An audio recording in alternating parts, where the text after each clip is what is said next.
இருக்கிறார்.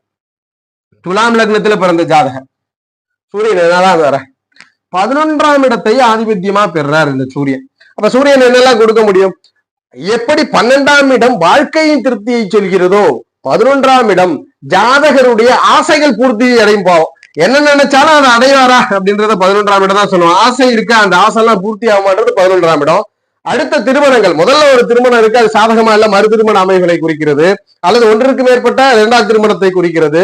இளைய சகோதரர்கள் எப்படி மூன்றோ அதே போல் 11ஆம் இடம் என்பது இவருக்கு முன்பு பிறந்திருப்பாரா, இவருக்கு முன்பு பிறந்தவர்களால் ஆதாயம் உண்டா அப்படின்றத குறிக்கிறது. அடிஷனல் இன்கம் பாவம், இது ரொம்ப முக்கியமான பாவம். மனிதனுக்கு 11ஆம் இடம் வேணும். வாழ்க்கையில் எதுவே போராடி கொண்டிருப்பது ஆசைப்பட்டதை பூர்த்தி செய்து கொள்வதற்காகத்தான். அல்லது ஆசைப்பட்ட வேலை ஒருத்தர் பண்றாருன்னா எதுக்காக வேலை பண்றார்?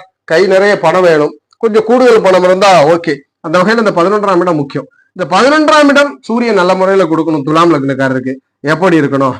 சுக்கிரனுடைய தொடர்பு இன்றியமையாதது, புதனுடைய தொடர்பு இன்றியமையாதது, செவ்வாய், ஆமா 8க்கு அதிபதி. முதல்ல சுக்கிரனை விட செவ்வாய் யோகம், சுக்கிரனை விட செவ்வாயோ புதனோட தொடர்புல இருக்கிறது யோகம். அதன் பிறகு சுக்கிரனுடைய தொடர்பு, செவ்வாய் புதன் தொடர்பில் சூரியன் இருப்பது 11ஆம் இடத்துக்காரகத்தை துலாம் லக்னக்காரருக்கு நல்ல முறையில